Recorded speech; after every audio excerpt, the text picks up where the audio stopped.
변호사님, 오늘은 무혈성계사와 관련된 상해 후유장애 보험금 분쟁에 대해 이야기해 보려고 해요. 이 질환이 보험금 분쟁에서 자주 언급되는 이유는 무엇일까요? 좋은 주제야. 무혈성 괴사는 특정 부위, 특히 고관절이나 무릎처럼 관절 부위에 혈액 공급이 차단되면서 뼈 조직이 죽는 상태를 말을 해. 외상이나 특정 질환, 약물 사용, 다양한 원인으로 발생할 수가 있어. 특히 스테로이드 복용이 주요 원인 중 하나로 꼽히지. 스테로이드는 염증을 억제하는 데 효과적이지만 장기 복용할 경우에는 혈관을 손상시키고 뼈로 가는 혈액 공급을 방해해. 그래서 무혈성 괴사를 유발할 수가 있어. 문제는 이런 상황이 상해에 의한 후유장애로 인정될 수 있느냐는 점이야. 보험사는 스테로이드로 인한 부작용은 질병으로 간주를 하면서 분쟁이 발생하는 경우가 굉장히 많지. 그렇군요. 그럼 소비자 입장에서는 이 질환이 상해와 관련이 있다는 걸 증명하기 어려운 이유가 뭘까요? 우선 첫 번째로 스테로이드 사용이 외상과 연결되기 어렵다는 보험사의 논리가 있어. 예를 들어서 소비자가 외상 치료 목적으로 스테로이드를 처방받았더라도 보험사는 이걸 상해랑 무관한 약물 부작용으로 해석을 하려고 해. 또 두 번째는 무혈성 괴사는 시간이 걸려 발생하는 질환이기 때문에 급격한 외부적 원인으로 발생한다는 상해의 정의와 맞지 않는다고 주장하는 경우가 많아. 그리고 세 번째는 스테로이드 복용 기록이 분명하지 않거나 외상 이후에 복용한 약물과 어떤 무혈성 괴사의 직접적인 연관성을 입증하기가 어렵다면 소비자 입장에서는 불리해질 가능성이 굉장히 높지. 그렇다면 실제로 이런 분쟁에서 소비자가 불리해지는 사례가 있나요? 있지. D씨라는 분을 가정을 해보면 교통사고로 인해서 척추 손상을 입었어. 사고 후에 회복 과정에서 스테로이드 치료를 받았고, 근데 몇 년 뒤에 고관절에 무혈성 괴사가 발생을 해. 자, D씨는 보험금을 청구를 했지만 보험사는 스테로이드 부작용은 상해가 아닌 질병으로 봐야 한다며 지급을 거부를 했어.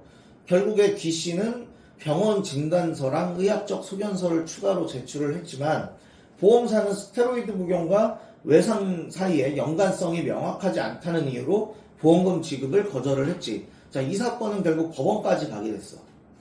정말 억울한 상황이네요. 이런 분쟁에서 소비자가 할 수 있는 대응책은 뭐가 있을까요?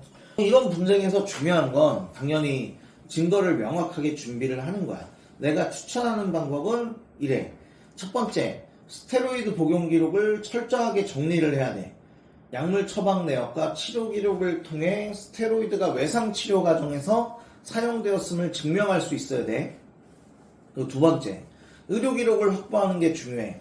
자, 외상 치료 당시의 진단서, 치료 내역, 영상 자료 등을 통해서 사고와 무혈성 괴사 사이의 연관성을 입증을 해야 될 거고, 그리고 세 번째로 전문가의 의견서가 준비되는 게 좋을 것 같아. 특히 정형외과 전문이나 약물 부작용에 대한 전문 지식을 가진 의사의 소견서를 제출을 받아서 스테로이드 사용이랑 무혈성 괴사 간의 인과관계를 좀 명확하게 할 필요가 있어.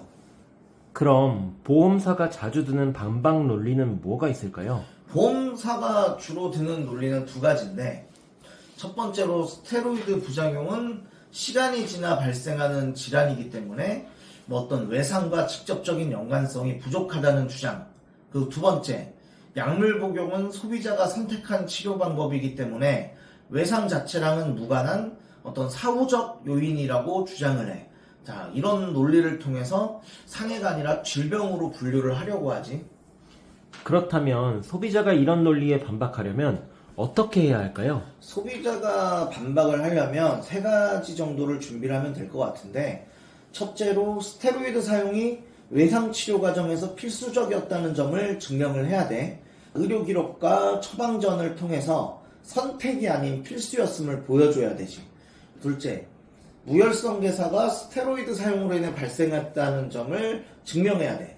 이걸 위해 의료 전문가의 의견서를 활용하는 게 굉장히 중요하겠지. 그리고 셋째, 약관 해석의 모호성을 적극적으로 활용을 해야 돼.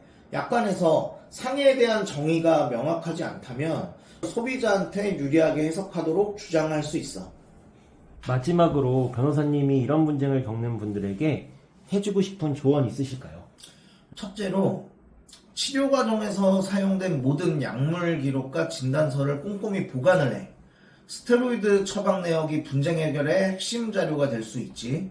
두 번째, 보험사의 분쟁에서 감정적으로 대응하지 말고 전문가의 도움을 받아서 전략적으로 접근을 해야 돼.